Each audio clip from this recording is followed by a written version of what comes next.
ನಮ್ ಬಾಮೈದ ಏರ್ಪಾಡೆಲ್ಲ ಚೆನ್ನಾಗೆ ಮಾಡಿದನ್ ಕೇಶವ. ಬಾಮೈದ ಅಲ್ಲ ಸರ್, ಸ್ವಲ್ಪ ಹೊತ್ತಲ್ಲೇ ನಿಮ್ಗೆ ಭಾವ ಆಗ್ತಾ ಇದ್ದಾರೆ. ಹೌದೌದು, ನಿಮ್ ಸಾರ್ನ ಬಾಮೈದನ್ ಪೋಸ್ಟ್ ಇಂದ ಬಾವನ್ ಪೋಸ್ಟ್ ಗೆ ಪ್ರಮೋಟ್ ಮಾಡ್ತಾ ಇದ್ದೀನಿ. ಅದನ್ನೇನೋ ತುಂಬಾ ದೊಡ್ಡದಾಗಿ ಹೇಳ್ಕೊತಾ ಇದ್ದೀರಾ. ಇನ್ ಸ್ವಲ್ಪ ಹೊತ್ತಲ್ಲೇ ನೀವು ಅವ್ರ ಕಾಲ್ ಹಿಡ್ಕೋಬೇಕಾಗತ್ತೆ. ಯಾಕೆ? ನೀವೇ ಅಲ್ವಾ ಸರ್ ಅವ್ರ ಕಾಲ್ ತೊಳೆದು ಕನ್ಯಾದಾನ ಮಾಡ್ಬೇಕಾಗಿರೋದು. ಅದಕ್ಕ ನಾನ್ ರೆಡಿ. ಕೊಡೆ ಹಿಡಿದು ಅವ್ರನ್ನ ಕಳಿಸ್ಕೊಡ್ಬೇಕಾಗತ್ತೆ. ಎಲ್ಲದಕ್ಕೂ ನಾನ್ ರೆಡಿನೇ. ಇನ್ನೊಂದ್ ಮದ್ವೆಗೂ ಕೂಡ ರೆಡಿ. ಇನ್ನೊಂದು ಮದ್ವೆನಾ? ಹೌದು. ಈ ಅಟ್ಮಾಸ್ಫಿಯರ್ ಎಲ್ಲ ನೋಡ್ತಾ ಇದ್ರೆ ಇನ್ನೊಂದ್ ಮದ್ವೆ ಕೂಡ ಆಗ್ಬೇಕು ಅನಿಸ್ತಾ ಇದೆ. ನನಗಿವಾಗ ಮದ್ವೆ ಯಾಕೆ ಸರ್? ನಾನಿನ್ನೂ ಚಿಕ್ಕ ಹುಡುಗ ಅಂತ ನಮ್ಮಪ್ಪ, ನನ್ನಲ್ಲಿ ಇನ್ನೂ ಮುಗ್ಧತನ ಹೋಗಿಲ್ಲ ಅಂತ ನಮ್ಮಮ್ಮ ಹೇಳ್ತಾ ಇರ್ತಾರೆ. ಬೇಡದೇ ಇರೋದನ್ನೆಲ್ಲ ಮಾತಾಡೋದು ನಿಲ್ಸು. ಇದೆಲ್ಲ ಅಗತ್ಯನ ಕೇಶವ ನಿನಗೆ? ನನಗಲ್ಲ ಅಂದ್ರೆ ಮದ್ವೆ ಆಗ್ಬೇಕಾಗಿರೋರು ಯಾರಿದ್ದಾರೆ ಸರ್ ಇನ್ನು ಈ ಫ್ರೇಮ್ ಅಲ್ಲಿ? ನಾನು. ಆಲ್ರೆಡಿ ಆಗಿದ್ಯಲ್ಲ. ಏನೋ ಸಡನ್ ಆಗಿ ಆಗೋಯ್ತಮ್ಮ. ಹಾಗಲ್ದೇನೆ ಹೀಗ್ ಮಾಡ್ಕೋಬೇಕು ಅನಿಸ್ತಾ ಇದೆ. ಅವತ್ ನಿಮ್ಮ ಅಮ್ಮನವ್ರು ಹೇಳಿದ್ರಲ್ಲ, ಅಕ್ಷತೆನ ತಲೆ ಮೇಲೆ ಹಾಕಿದ್ರ, ಹಾರ ಬದಲಾಯಿಸ್ಕೊಂಡ್ರ, ಸಪ್ತಪದಿ ನಡೆದ್ರ, ಕಾಲುಂಗ್ರ ಹಾಕಿದ್ರ, ಕುಂಕುಮ ಹಚ್ಚಿದ್ರ, ಅರುಂಧತಿ ನಕ್ಷತ್ರ ತೋರ್ಸಿದ್ರ, ಅದೆಲ್ಲ ಇವಾಗ ಮಾಡ್ಬೇಕು ಅನಿಸ್ತಾ ಇದೆ. ನೀವ್ ಅಂದ್ಕೊಂಡ್ರೆ ಆಗೋಗುತ್ತಾ ಸರ್? ಅಮ್ಮವ್ರು ಒಪ್ಕೋಬೇಕಲ್ವಾ? ನೀನ್ ಒಪ್ಪಿಸ್ಬೋದಲ್ವಾ? ಇವತ್ತೇನೆ ಈ ಮಂಟಪದಲ್ಲೇ ಮತ್ತೆ ಮದ್ವೆ ಮಾಡ್ಕೋತೀವಿ. ಸರಿ ಬಿಡಿ, ಒಂದ್ಸರಿ ನೀವು ತಾಳಿ ಕಟ್ಟಿದ್ದಕ್ಕೆ ಇಷ್ಟೆಲ್ಲ ನಡೆದಿದೆ, ಮತ್ತೆ ತಾಳಿ ಕಟ್ಟಿದ್ರೆ ಇನ್ನೇನ್ ನಡೆಯುತ್ತೋ. ಆದ್ರೂ ಈ ಬುದ್ಧಿ ಮೊದ್ಲೇ ಇರ್ಬೇಕಿತ್ತು ಸರ್. ಅದಕ್ಕೆ ದೊಡ್ಡವ್ರು ಹೇಳೋದು ಅವಸರ ಕೆಲ್ಸಕ್ ಬರಲ್ಲ ಅಂತ. ನಿಮ್ಮನ್ನ ನೋಡಿದ್ರೆ ಅವಸರನೇ ಮೊದಲನೇ ಕೆಲ್ಸ. ಕೇಶವ, ನನ್ನ ಹತ್ರ ಕೆಲ್ಸ ಬಿಟ್ಟಿದ್ಯಾ ಅಂತ ನನಗೆ ಕೌಂಟರ್ ಕೊಡ್ತಾ ಇದ್ಯಾ? ನೀನ್ ಯಾರ ಹತ್ರ ಕೆಲ್ಸ ಮಾಡ್ತಾ ಇದ್ಯೋ ಆ ಮನೆಗೆ ಆಗೋ ಸೊಸೆ. ಅಂದ್ರೆ ನೀನ್ ಹೊಸ ಯಜಮಾನಿ, ನನ್ ತಂಗಿ ಅಂತ ನೆನ್ಪಿಟ್ಕೋ. ನಿನಗ್ ಸಂಬಳ ಕೊಡ್ಬೇಕು ಅಂದ್ರು, ನಿನ್ ಜೀವನ ಚೆನ್ನಾಗಿರ್ಬೇಕು ಅಂದ್ರು ನನ್ ತಂಗಿ ದಯೆ ದಾಕ್ಷಿಣ್ಯದ ಮೇಲೆ ಆಧಾರವಾಗಿರುತ್ತೆ. ಮಹಾಪ್ರಭು, ಕಾಮಿಡಿಗೋಸ್ಕರ ಏನೋ ಅಂದೆ. ನೀವು ದ್ವೇಷ ಬೆಳೆಸ್ಕೋಬೇಡಿ. ಸದಾ ನಿಮ್ಮ ಪ್ರೀತಿಗೆ ನಾನು ಗುಲಾಮ. ಹಾಗ್ಬಾ ದಾರಿಗೆ.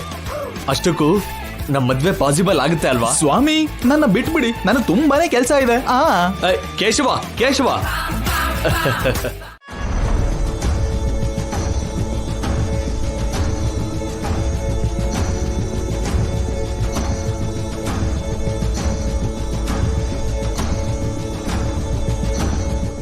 ಅಭಿ ಸರ್.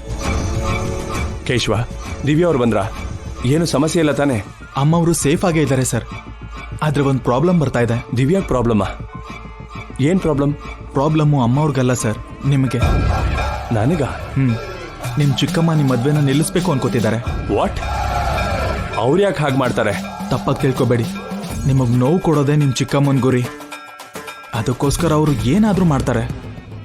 ನಮ್ ಚಿಕ್ಕಮ್ಮನ ಬಗ್ಗೆ ನನಗೆ ಗೊತ್ತು ಕೇಶವ. ಆದ್ರೆ ಈ ವಿಷಯ ನಿನಗೆ ಹೇಗೆ ಗೊತ್ತಾಯ್ತು? ಅಮ್ಮವ್ರು ಹೇಳಿದ್ರು ಸರ್. ನಿಮ್ ಚಿಕ್ಕಮ್ಮ ರಾತ್ರಿ ಅಮ್ಮ ಅವ್ರಿಗೆ ಕಾಲ್ ಮಾಡಿ ಈ ಮದ್ವೆನ ನಿಲ್ಲಿಸ್ತೀನಿ ಅಂತ ಚಾಲೆಂಜ್ ಮಾಡಿದ್ರಂತೆ. ಅಮ್ಮ ಸ್ವಲ್ಪ ಟೆನ್ಷನ್ ಮಾಡ್ಕೋತಾ ಇದ್ದಾರೆ. ಇವಾಗ ಏನ್ ಮಾಡೋದು ಸರ್? ಅವ್ರು ಹೇಗೆ ಈ ಮದುವೆ ನಿಲ್ಲಿಸ್ತಾರೆ? ಶಾಪದ ಬಗ್ಗೆ ಅವ್ರಿಗೆ ಗೊತ್ತಲ್ವಾ ಸರ್? ಆ ವಿಷಯನ ಚಾಣಕ್ಯ ಸರ್ ಹತ್ರ ಹೇಳಿ ನಿಲ್ಲಿಸ್ತಾರೇನೋ.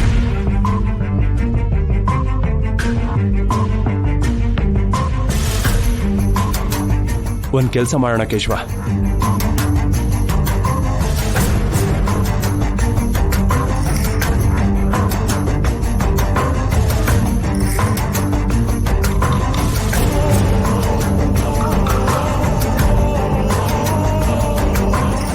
ಬೇಡ ಸರ್, ಅಂತ ನಿರ್ಧಾರ ತಗೋಬೇಡಿ. ಬೇರೆ ದಾರಿ ಇಲ್ಲ ಕೇಶವ. ತಪ್ಪು ಸರ್, ನೀವು ಹಾಗೆ ಮಾಡಬಾರ್ದು. ಈ ಟೈಮಲ್ಲಿ ಹೀಗೆ ಮಾಡೋದೇ ಕರೆಕ್ಟ್. ಪಾಪ ಸರ್. ಪಾಪ ಪುಣ್ಯದ ಬಗ್ಗೆ ಯೋಚನೆ ಮಾಡೋಂಥ ಸ್ಥಿತಿಲಿ ನಾನೀಗಿಲ್ಲ. ಬೇರೆ ದಾರಿ ಬಗ್ಗೆ ಯೋಚನೆ ಮಾಡೋಣ ಸರ್. ಇನ್ಯಾವ ದಾರಿನೂ ಇಲ್ಲ. ಇದರಿಂದ ನೀವು ಕೆಟ್ಟವ್ರಾಗ್ತೀರಾ. ಆಲ್ರೆಡಿ ಆಗಿದ್ದೀನಿ, ಇದಕ್ಕಿಂತ ಇನ್ನೇನು ಕೆಟ್ಟವನಾಗ್ತೀನಿ. ಇನ್ನೊಂದ್ಸರಿ ಯೋಚನೆ ಮಾಡಿ ಸರ್. ಇಂಥ ನಿರ್ಧಾರ ಬೇಡ ಸರ್. ಎಲ್ಲ ಯೋಚನೆ ಮಾಡಿನೇ ಹೇಳ್ತಾ ಇದೀನಿ ಕೇಶವ. ನಾನು ಹೇಳಿದ್ ಮಾಡು. ಅದಲ್ಲ ಸರ್, ನಾನು ಹೇಳೋದು. Do what I say. Go. ಹೋಗು ಅಂದೆ. ಹೋಗು ಕೇಶವ.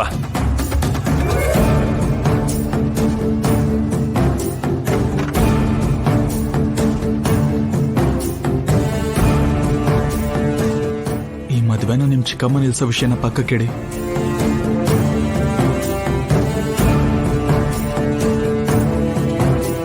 ನೀವು ಮಾಡುವಂತ ಕೆಲಸದಿಂದ ನೀವು ತುಂಬಾ ಸಮಸ್ಯೆಗಳನ್ನ ಎದುರಿಸಬೇಕಾಗಿ ಬರುತ್ತೆ. ಅದರಿಂದ ಆಗೋ ಪರಿಣಾಮ ಯಾವುದಕ್ಕೆ ದಾರಿ ಮಾಡಿಕೊಡುತ್ತೋ, ಎಷ್ಟು ಹೀನಾಯವಾಗಿರುತ್ತೋ ಊಹಿಸ್ಕೊಳ್ಳೋದಕ್ಕೂ ಭಯ ಆಗ್ತಾ ಇದೆ ಸರ್.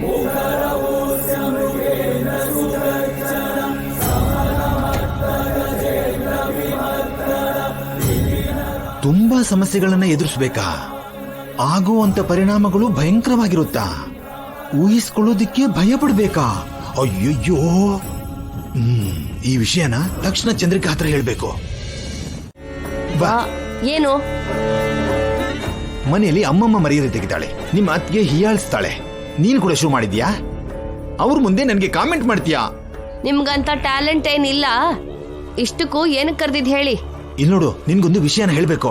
ಏನು? ಅಡಿಗೆ ಮನೆಯಲ್ಲಿ ಖಾರ ಬೂಂದಿ ಏನಾರು ಮಾಡ್ತಿದಾರಾ? ಅದಲ್ಲ. ಅದಕ್ಕಿಂತ ದೊಡ್ಡ ವಿಷಯಗಳು ನಿಮ್ ಪೆದ್ದ ತಲೆಗೆ ಹೊಳೆಯಲ್ಲ ಅಲ್ವಾ?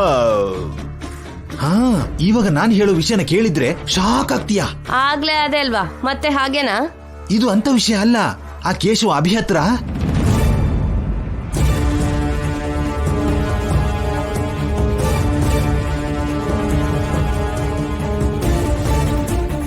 ನಿತ್ಯ ಮದುವೆ ನಿಲ್ಸ್ಬೇಕು ಅಂತ ನೋಡ್ತಿದ್ರೆ, ಅಭಿ ಕೇಶವ ನಿತ್ಯಗೆ ಏನೋ ಮಾಡ್ಬೇಕು ಅಂತ ನೋಡ್ತಿದ್ದಾರೆ. ಅವ್ರೇನೋ ದೊಡ್ಡ ಪ್ಲಾನೇ ಮಾಡಿರ್ಬೇಕು. ಹೌದು ಪೌಡ್ರು. ಆ ಅಭಿ ಯಾವ ಮಟ್ಟಕ್ಕಾದ್ರೂ ಇಳಿತಾನೆ. ಕಲ್ಕತ್ತಾದಲ್ಲಿ ರೌಡಿಗಳ ಜೊತೆ ಇದ್ ಬಂದವನಲ್ವಾ? ಅಯ್ಯೋ, ಮತ್ತೆ ಇವಾಗ ಏನ್ ಮಾಡೋಣ? ಎಲ್ಲೆಲ್ಲೋ ಇರೋ ಲಗೇಜ್ ನ ತಗೊಂಡ್ ಬಂದು ನನ್ ಕಿವಿಗೆ ಹಾಕ್ತಿರಲ್ಲ, ನಾನೇನ್ ಮಾಡ್ಲಿ? ನಿತ್ಯಗೆ ಹೇಳೋಣವಾ? ಹೇಳ್ಬೇಕು ಅಂದ್ರೆ ಅವಳು ಬರ್ಬೇಕಲ್ಲ.